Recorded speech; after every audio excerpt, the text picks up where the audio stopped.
Assalamualaikum warahmatullahi wabarakatuh. Kembali lagi di Wilda Emnisa Channel.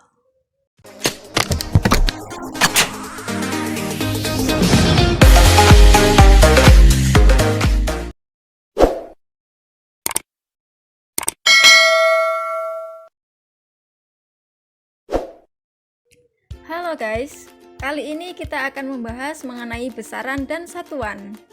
Saat kalian melakukan penyelidikan ilmiah, langkah pertama yang kalian lakukan adalah pengamatan. Pengamatan menggunakan panca indera merupakan kegiatan yang penting untuk menghasilkan deskripsi suatu benda. Tetapi seringkali pengamatan tersebut tidak cukup. Kalian perlu memerlukan pengamatan yang memberikan hasil pasti ketika dikomunikasikan kepada orang lain. Misalnya, pernahkah kamu pergi ke penjahit minta tolong untuk menjahitkan baju? Dengan apa penjahit mengukur badanmu? Mengukur merupakan kegiatan penting dalam kehidupan, misalnya untuk mendeskripsikan diri kalian. Segala sesuatu yang dapat diukur disebut dengan besaran. Mengukur merupakan kegiatan membandingkan suatu besaran yang diukur dengan besaran sejenis yang dipakai sebagai satuan. Perhatikan percobaan berikut. Wiwi dan Ayah mengukur sebuah kotak menggunakan jengkalnya masing-masing. Mengapa ya masih ada sisa pada bagian Wiwi, sedangkan Ayah bisa pas satu jengkal? Selanjutnya, Wiwi dan Ayah mengukur sebuah kotak menggunakan penggaris. Wiwi mengukur kotak sepanjang 18 cm. Ayah mengukur kotak menggunakan penggaris juga menghasilkan angka 18 cm. Mengapa saat menggunakan jengkal mengalami perbedaan pengukuran, sedangkan saat menggunakan penggaris sama-sama 18 cm? Sekarang bayangkan apa yang terjadi jika setiap pengukuran di dunia menggunakan satuan yang berbeda-beda. Misalnya jengkal. Ketika kalian memesan baju ke penjahit dengan panjang 10 jengkal, kemungkinan besar hasilnya tidak akan sesuai dengan keinginanmu. Kenapa?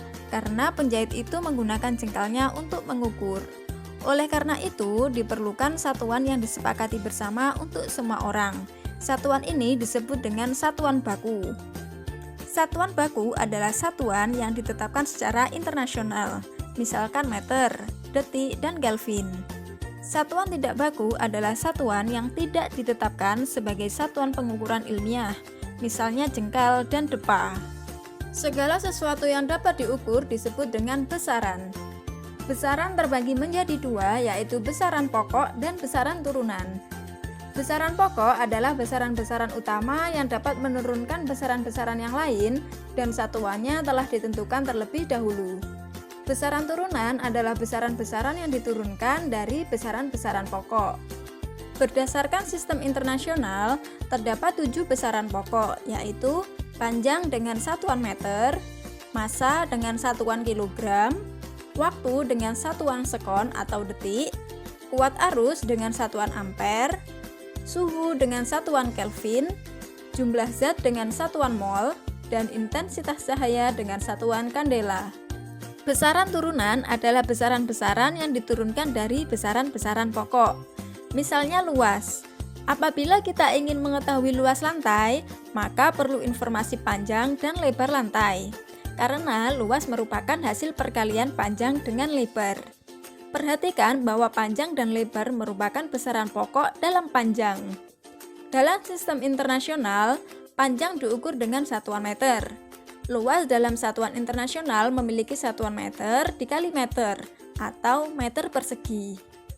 Misalkan lagi, jika kita ingin mengetahui volume ruang kelas, maka dibutuhkan informasi berapa tinggi ruang kelas. Cara mencari volume adalah panjang dikali lebar dikali tinggi. Panjang, lebar, dan tinggi merupakan besaran pokok dalam panjang. Dalam sistem internasional, panjang diukur dengan satuan meter. Volume dalam satuan sistem internasional memiliki satuan meter dikali meter atau meter kubik.